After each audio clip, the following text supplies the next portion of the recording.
Basi asanteni sana, tafadhali mnaweza keti chini. Baba wetu Askofu Mkuu Samson Mudhuri, Askofu wa Ng'ombe, Askofu Njuguna, maaskofu wale wengine wote, members wa Supreme Board, viongozi wenzangu, ndugu wananchi na Wakristo wa AIPCA wenzangu, hamjambo. Hamjambo tena. Bwana Yesu asifiwe. Mugeni. Mimi kwanza nataka nimshukuru Mungu kwa kutupa hii nafasi ili tuungane pamoja na nyinyi katika ghafla hii ya maombi ambayo ni tradition ya kanisa la AIPCA. Tunamshukuru Mungu kwa sababu ametuleta sisi zote tukiwa na nia moja ya ushirikiano, tupate nafasi ya kuomba pamoja. Asanteni sana kwa kutukaribisha hapa.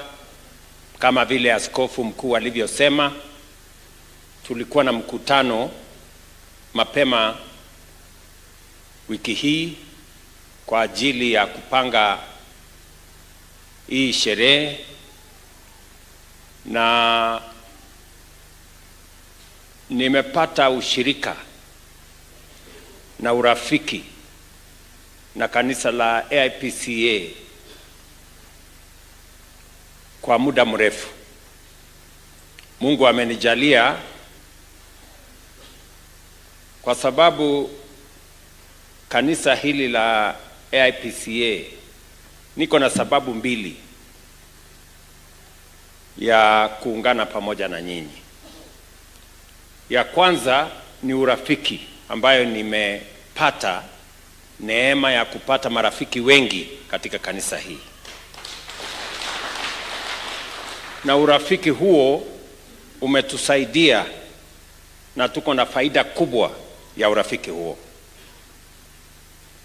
Na ya pili ni kwa sababu kanisa la AIPCA ni kanisa pekee ya serikali.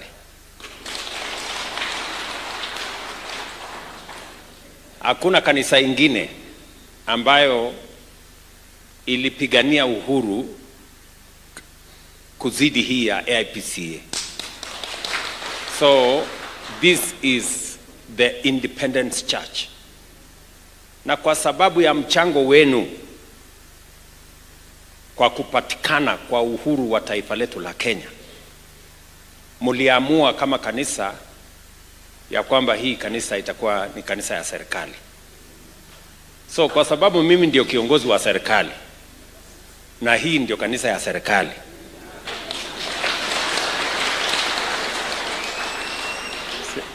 si ndio niko hapa vizuri? Hapa ndio mimi napaswa kuwa. Kwa hivyo, kwa sababu hizo mbili ndio nimekuja hapa, na mimi namshukuru Mungu sana. Namshukuru Mungu kwa ajili ya kanisa hii. Nasema hivyo kwa sababu niko na historia na nyinyi mnajua.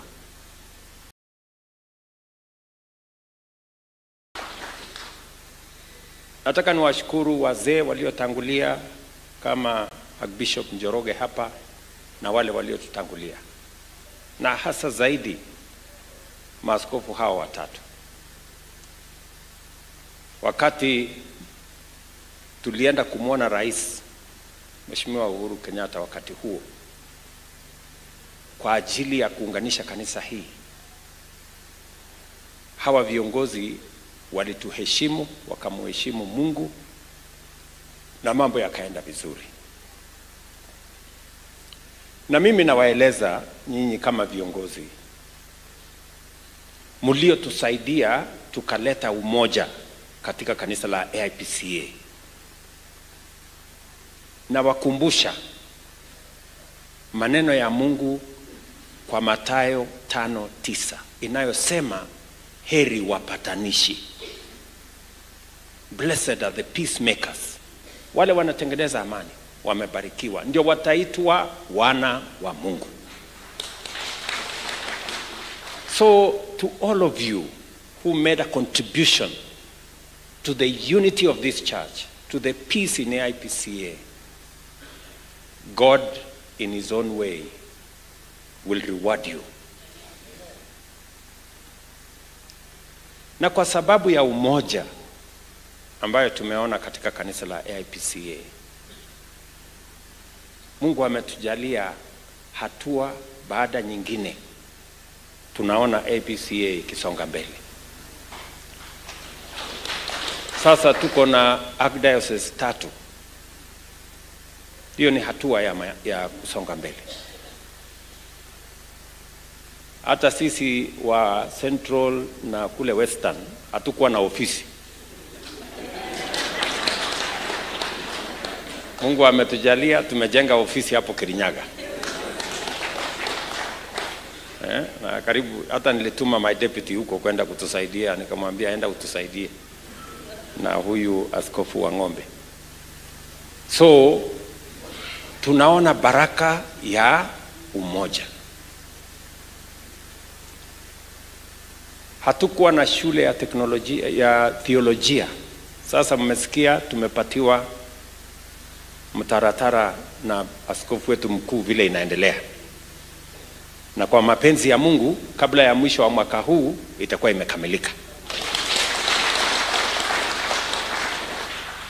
Ndio tuweze kupata mahali pa kufundisha viongozi wa kanisa, maaskofu wetu, wale pastors, wale wachanga wa kule chini, so that the word of God can be built on a solid foundation of good understanding of the word of God. So kuna hatua. Na ni kwa sababu gani? Mukisoma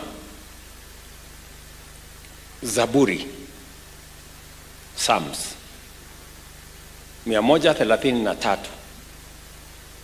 mstari wa kwanza na mstari wa 3. Mstari wa kwanza inasema how good and how pleasant it is when brethren live together in unity. Alafu mstari ya 3 inasema, hiyo 133 verses 3 inasema, where there is unity, God commands a blessing. Hii baraka ambayo tuko nayo katika kanisa letu, tunaona mambo yanaendelea vizuri, is because of unity. And God undertook and assured us that where there is unity, He's going to command a blessing. Kwa hivyo, kanisa la AIPCA itazidi na kupiga hatua kwa sababu ya umoja wa kanisa hii. Mbali na kukamilisha hiyo kamulu, pia tumekubaliana wakati tumeketi chini juzi kwamba pia tutatafuta mahali ya kujenga headquarters ya kanisa. Huko Nairobi huko tutatafuta mahali mzuri ya kujenga headquarters. Sasa kanisa ya Independence na kanisa ambayo serikali itakosaje headquarters jameni? Lazima tutajenga headquarters, si ndio?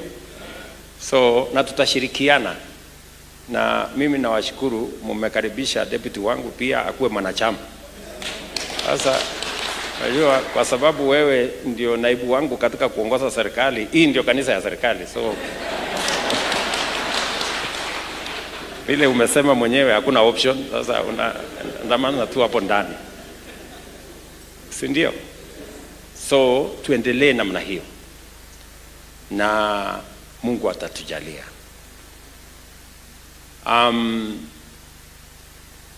Mimi pia ningependa kutoa shukrani kwenu. Hii holy oil kabla hatujaenda uchaguzi 2022. Nyinyi mnajua tulikuwa pale Nyeri na nilikuja, si ndio? Nilikuwa na msukosuko kidogo, lakini nilikuja pale, na kwa sababu ya maombi yenu na hii mafuta ya olive oil hii, si mimi ni rais wa Jamhuri ya Kenya leo? Si Bwana Yesu asifiwe jameni? So I am a beneficiary, and I want to tell you kwamba kwa sababu hiyo na maombi yenu, mama wetu chair lady hapa amesema mnaombea taifa letu la Kenya na mnaniombea, na saa zingine hamjui kama hiyo maombi inafika ama haifiki. Wacha niwapatie hakikisho, maombi mnatuombea inafika. Kazi mlionipa inafanyika. Hiyo ya kilimo tulikubaliana na nyinyi inasonga kusonga. Ile mbolea ilikuwa 7,000, sasa ni 2,500. Ile unga ilikuwa 200, imeteremka chini.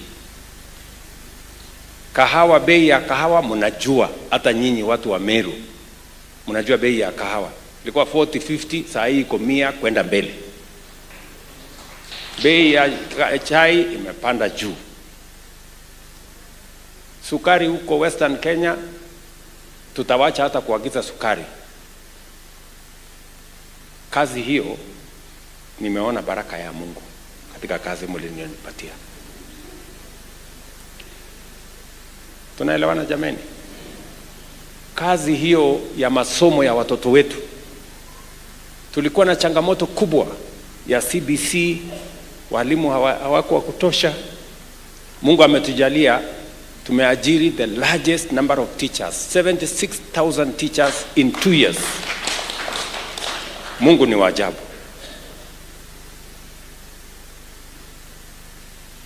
Zile barabara ambazo zilikuwa zimekwama Kenya hii, Mungu ametujalia, wiki 2 zilizopita tumelipa zaidi ya bilioni 60 kwa hizo barabara, na mtaziona.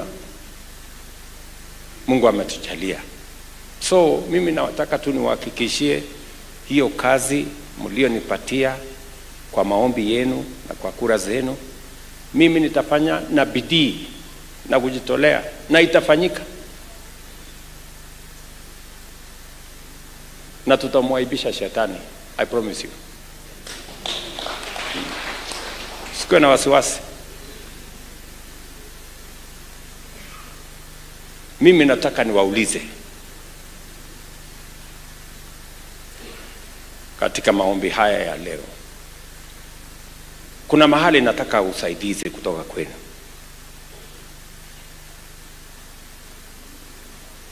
Kwa sababu hapa Meru tulikuwa na changamoto ya kukosekana kwa amani na umoja. Mungu ametubarikia, sasa Meru imesimama pamoja. Vile Mungu alitusaidia kukapatikana amani, kukapatikana umoja katika kanisa letu la AIPCA. Pia mimi kama kiongozi wa taifa hii, kwa mapenzi ya Mungu na kwa kura zenu, hii nchi nataka iwe ni nchi yenye iko na amani na iko na umoja. That is my mission. Na mimi naamini yule Mungu alitusaidia tukawa na amani na umoja AIPCA, atatusaidia tuwe na amani na umoja katika taifa letu la Kenya. Leo asubuhi kuchelewa kwangu ni kwamba katika ile kupanua serikali, katika kutengeneza umoja wa taifa, Tumesema hata wale walikuwa nje tuwalete ndani, wale walikuwa wanajihisi wako kando tuwalete katikati, ndio tutembee pamoja. Leo nimeswear in PSS, mawaziri wengine wa kuunganisha taifa letu la Kenya. Ile maombi mimi naomba kutoka kwenu ni kwamba muniombee na muombee taifa la Kenya, tuwe ni watu wa amani na tuwe na umoja, kwa sababu ndio njia ya pekee ya kuunganisha taifa letu la Kenya na kushughulikia kwa pamoja mambo ya maendeleo ya taifa letu la Kenya.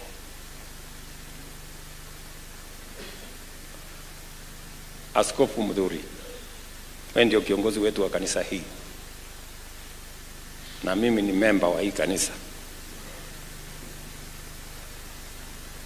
Nimesema munisaidie tuunganishe taifa letu la Kenya.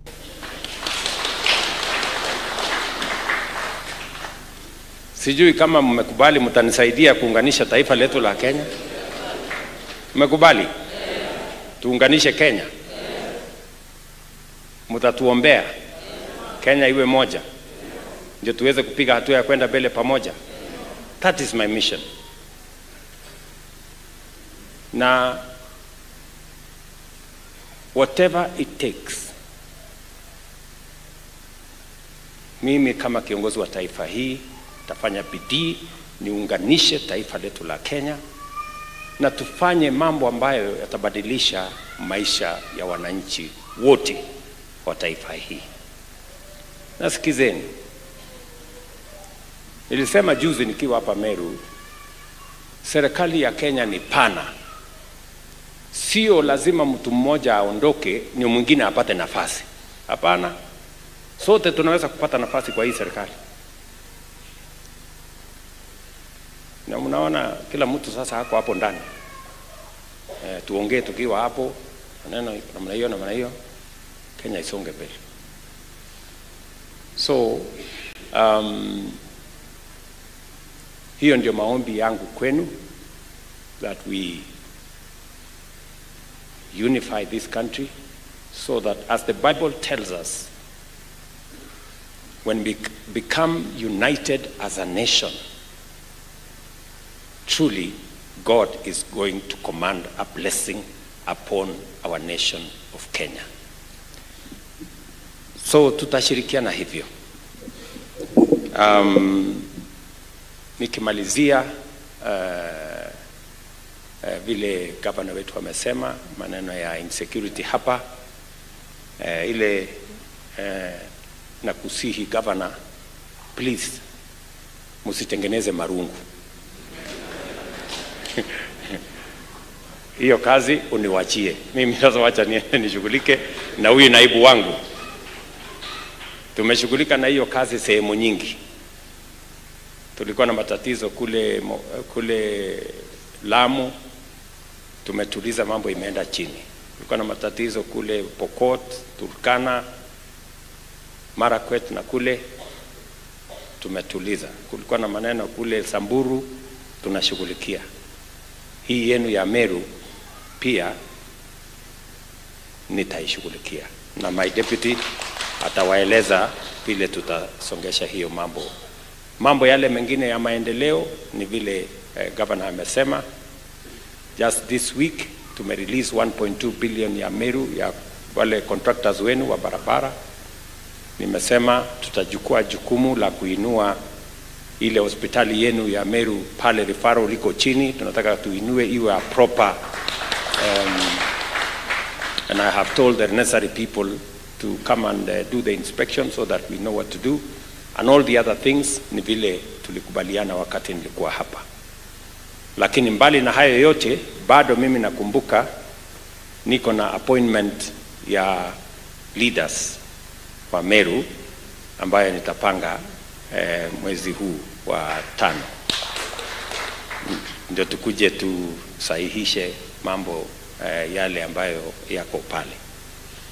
Na vile vile pia nikubali ya kwamba juzi tulikubaliana pia na viongozi wetu wa Supreme Board hapa ya kwamba nitapanga pia mkutano ya hawa clergy na viongozi wa kanisa hii, wale wengine munitembelee, ndio mkuje mupate nafasi ya maombi pale State House. Na mimi nataka tu niwahakikishie, mnajua tunajenga mambo mingi. Mkikuja State House pale mtakuta bado najenga pia iko. Mmesikia kuna ujenzi inaendelea huko? Mimi najenga huko pia. Tunajenga affordable housing, tunajenga markets, tunajenga hostels, tunajenga barabara. Hiyo kazi yote inaendelea na mimi nasimamia kusukuma ujenzi. Na wakati tunajenga State House, tunajenga affordable housing, manyumba karibu 150,000, tunajenga markets inafika karibu 200 plus, tunajenga mabarabara kilomita nyingi. Pia hatuwezi kusahau kujenga nyumba ya Mungu. Pia na kanisa tutajenga. Si ndio? Kwani Bishop Mzuri alikuwa amesema nini hapa? Si amesema tutafute nini ya kukamilisha ile ama namna gani? So hiyo pia tutajenga na bidii, na hatuombi ruhusa mtu, na hatuna ati tunaomba msamaha, hapana, tutajenga. Sasa mimi nauliza nyinyi, kwani tunaweza kujenga mabarabara? Ndio huyo mimi najenga sijui hostels, tunajenga markets, tunajenga affordable housing, hata State House mimi najenga, alafu tukose kujenga kanisa? Bana. No. Anyway, tutaendelea namna hiyo. Na kama kutakuwa na kesi, tutaenda mbele ya Mungu kufanya kesi. So otherwise, asante sana. Kuna vile tumekubaliana na hawa viongozi kwa ajili ya ujenzi wa kukamilisha pale Kamulu, na I will work with everybody ndio tumalize hiyo kazi, na pia tuende pale tafute pia headquarters yetu na tuende mbele kwa pamoja. Otherwise mimi nimefurahi sana. Asanteni sana kwa kutukaribisha hapa, na asanteni pia kwa uvumilivu wenu. Najua tumechelewa kidogo kwa sababu ya shughuli ya kazi ya kule, lakini nilikuwa nimeambia hawa maaskofu wetu viongozi kwamba tutachelewa kidogo. Asanteni sana. Murungu abudharime, Mwathani amurathime. Asanteni sana.